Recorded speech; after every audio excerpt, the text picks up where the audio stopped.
welcome back to the channel. In today's video we are going to be talking about Kenda, the 9-hour race. Kenda 9 Hours of Havoc in West Virginia is coming up. By the time you guys are actually watching this, I'm going to be packing up, and so are a bunch of MOXC guys. Road trip! This video is posting Wednesday, so we're leaving Thursday to head up there.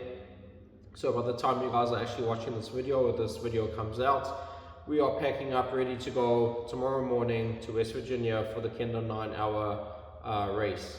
Now what that is it is a team race. You do have the option of Ironman, which is a single person race. And tell him to suit up. But the total length of the race is 9 hours. It does start at 2 o'clock in the afternoon. It races for 9 hours, so about 11 o'clock or so we're going to be finishing. So we are going to be racing into the dark with that as well. For the night is dark and full of terrors. So it's going to be my first time doing it. I've heard it's pretty fun. I've heard it's brutal. I've heard it's just something we got to do. I love rumors. So to mark it off my bucket list, I'm going to be doing it.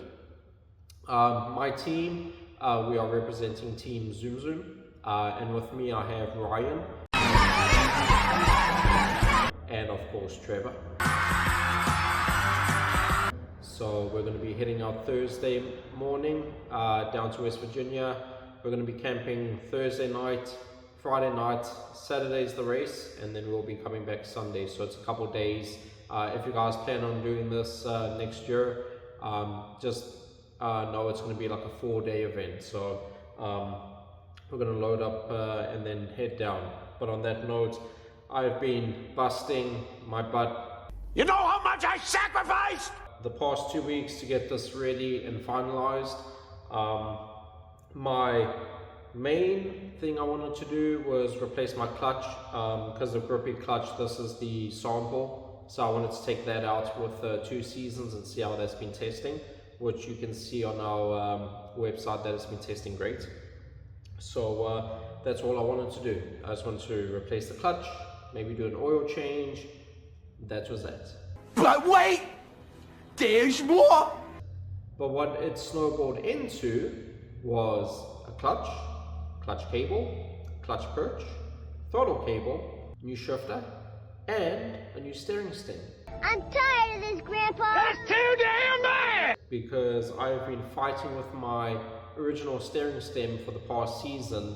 The nuts where the tie rod goes into keeps coming loose, and when that happens, it's now whopped out the hole on my steering stem. So every time I tighten that nut back off, or nut up, every time I do that, after every race, I'm having to take the cotter pin off, re-tighten that nut, and then put the cotter pin back in.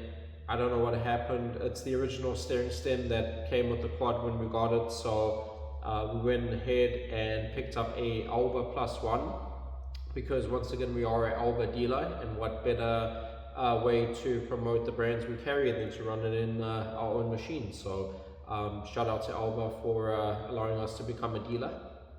And so I got an Alba +1, which is a 1/4 inch shorter than what my current setup was. So it's actually kind of nice. But I did come into a little hiccup when installing that, and I'll show you guys later on, as well as a few other upgrades I've done. With my shifter, I went but I went with a Tusk one again. The splines in my Tusk shifter got worn down, and a lot of people say to run a steel one. Now, the issue with the steel ones is that I would rather strip the splines in an aluminum shifter than having to replace a shift shaft. So I keep inspecting that after every race just to make sure, because again, maintenance 101, make sure everything's nice and tight. So I threw a new one on after every lap with Kenda. I'm going to check it, make sure it's good. But just over time, that is the original shifter from the Bold. So I've had that for 2.5 years, so I think it's done pretty good. With that as well, I picked up a new sponsor, ASV. I am running their front brake lever for the YFZ 450 front master. I did get the shorty one, and the only reason I got the ASV lever is because I wanted something closer to my hands. Instead of having to reach out pretty far, it's a quick little movement to get the front brakes now. So I'm super happy with that, and I'll show you guys that as well. And again guys, if you're racing in the season, it's never too late to do some upgrades, reach out to some sponsors. With that in mind, I did throw my light setup back on. I cleaned everything. I have a few things to touch up on.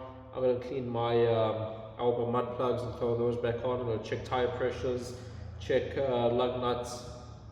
One thing I also did was replace my front wheel bearings with Pro X ones. Clean my air filter, again, maintenance 101. I replaced the oil filter. I also got a new breather hose up here, because in the last race, if you guys saw, this came loose from my steering stem, and I was fighting with it. I was actually getting caught in my tether, so eventually it just ripped off, and then got another one. So now it's in my handlebars, and I'm pretty happy with that setup for now. As far as everything else goes, I didn't really touch too much on it, except for those few items, which I was bound to do them anyway. I didn't want to do too much right now, but other than that, I just did a few things, and we'll be ready for Kenda. I do have to check a few more nuts and bolts. I also got new streamline, I believe, brake lines for the front, because my original elbow ones, they were wearing, and it started cutting through the braid. And again, with Kenda, you want to go in there with the best machine you have. So that's why I did everything, the steering stem and all that too. So really not much. As far as Kenda goes in preparation, we are going to be carrying spare parts. As far as tires go, I have a rear tire I'm going to bring. I have tubes, spare cables, gasket sets, oil clamps, fuse. I mean, if something's bound to break and go wrong, make sure you have a spare. So I'm going to have a bunch of spare parts for this, and maybe have a spare parts for other quads out there too. So if you guys are watching this and you're going to Kenda, look for MOXC or Zoom Zoom. We're going to have Trevor's trailer down there. Look for the big Zoom Zooms on the side. We're going to have parts in there, spare parts for sale. We'll have fluids, spark plugs, cables, a few things here and there, as well as odds and ends. So like fuses, special fuses, electrical wire, you know, that kind of thing, cotter pins, castle nuts, chains. We're going to have master links, brake pads. I mean, if it's something we can bring down there and help everybody else and make a sale at the same time, you know, we're going to do it. So with that in mind, I'm going to go over a few of the upgrades I did and show you why I did them. Okay, so the first thing on the list I'm going to go through is the ASV lever, and as you can see, it's the shorty one, and it's real close to the grips. So now when I need the brakes, I can just do that, you know what I mean? Nice and quick, easy, use brakes, and then continue. So that was one of the changes I made. I did throw my lights setup back on, so my lights are back on. I threw the clamps back on, and I did throw a self-tapping screw through the Radical X front bumper. This bumper, guys, is versatile. I mean, seriously, you got light bars, whatever you need, I highly recommend it. But then I threw clamps back on, tape, that way it can maybe hold a little bit better. These clamps aren't so tight, that way I can make quick adjustments if I need it. They're not super loose, but they snug where I can make adjustments if needed. Zip tied the wiring back on, connected my wires back up. And then for the clutch perch, let's go here. Threw a new clutch perch on it because the one I had before was super loose going up and down. But now, there you go. And this is a Motion Pro clutch perch and a Motion Pro cable. So I went back to that. And then as far as the shifter goes, I went with the Tusk one again. And only because there was a lot of slack between the shaft and the lever itself. So I'll show you what that looked like before. And then of course the new steering stem, the Elba. You can kind of see it. I went with the silver and silver clamp. And then let's see if we go to the bottom. Yeah, so now it's all nice at the bottom there. Hopefully, there you go, you can kind of see it down there now too, so that's all good. And then that's pretty much it. I didn't do too much on the rear, didn't do too much anywhere else. Yeah, that's pretty much it for the upgrades. So this is the original tusk shift I had on there.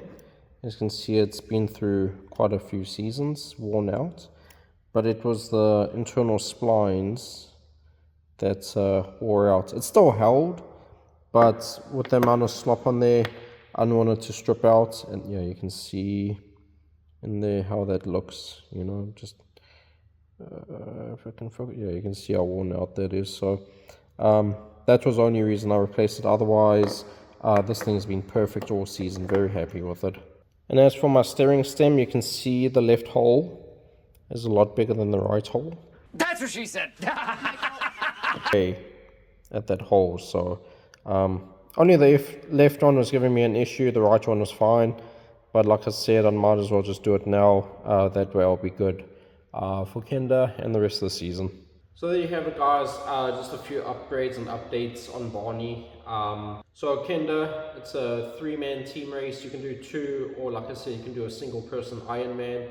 If you do Ironman, you do race by yourself for 9 hours.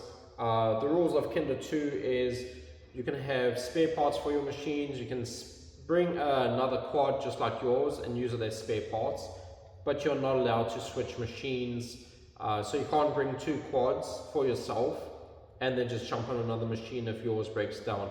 You can use your teammate's machine, but you are not allowed to have a second backup and run that. So it is a 9-hour race. So the way we're gonna do it is probably 1 lap each, and just keep doing that throughout the race. The race is 10 miles long, I believe. We've been checking the weather. It says it's going to be 80 to 90 degrees and sunny, and then sometimes it says it might be raining, so we'll see what happens. But just be prepared if you guys are going to be doing Kenda. If you guys see us out there and you're doing Kenda or you're a spectator, come say hi. You know, we like to meet our fans and everything like that. Yeah, so we just greatly appreciate the support you guys give us and all that. With that, we're going to be continuing to get ready for Kenda. I had to buy a new pair of boots because once again my boots were ripped. I bought 2 new pairs of gloves because after the last race I'm still healing up with that big blister I got. Time to be a man. Got new gloves, and then I got more tear-offs, and then I have a spare visor for my helmet I picked up because with Kenda you can't use a current transponder on your helmet, so I picked up a spare visor. That way I can switch them when I do GNCC or Kenda or something else that says that says you can't have a transponder on your helmet during the race. The way the race works is 1 person goes out, 1 person gets ready. When the teammate comes back, you pass along the transponder. I don't know, I think it's like an arm strap or something. You just quickly slide on and then you're good to go. You are allowed walkie-talkies or some form of communication between teammates and pit crew. And then with that, we're also going to have a bunch of spare parts, tools. We're going to have welders, that type of stuff. So I mean, you're pretty much, you know, Le Mans. Should be fun. We're going to see what happens. I'm nervous, super nervous, but I'm also excited. So I'm excited for everybody. There's going to be about maybe 50 of us from MOXC going down there, so there's going to be a huge area of just MOXC guys. And if you guys are in surrounding states, Ohio, Indiana, come join MOXC guys, come race our series. It's a lot of fun. We have guys from Ohio that come up and race. And then we have Pettit. He comes all the way from, I think, South Carolina or North Carolina. I can't remember which one, but he comes all the way up there to us when we have a race every now and again, and he has a fun time. So next race after Kenda, we have 2 more MOXC races, both in September, and then we have the Ironman GNCC October. So that should be my final race of the season. Points for MOXC and Vintage, super close. Currently I am standing in 3rd place in Vintage with 1 point between 3rd, 4th and 5th, because 4th and 5th are tied between Eric Johnson and Marlon Malice. Colton Leslie with 1st place with Matt Durham. So super close, guys. I think we're 10 points between 1st to 3rd. So it's anyone's game at this point. I mean, the next 2 races for MOXC are going to be exciting. Yeah, it's going to come down to the wire. It's super exciting. So yeah, we're going to get ready. And like I said, guys, by the time you're watching this Wednesday night, we're going to be packing up, ready to go. It's not too late. So if you're around the Pennsylvania, West Virginia area and you want to come race Kenda, get yourself 2 other buddies, or if you are brave enough to run Ironman, registration opens up on Friday. You got time, come join us. We'll see you guys. Peace.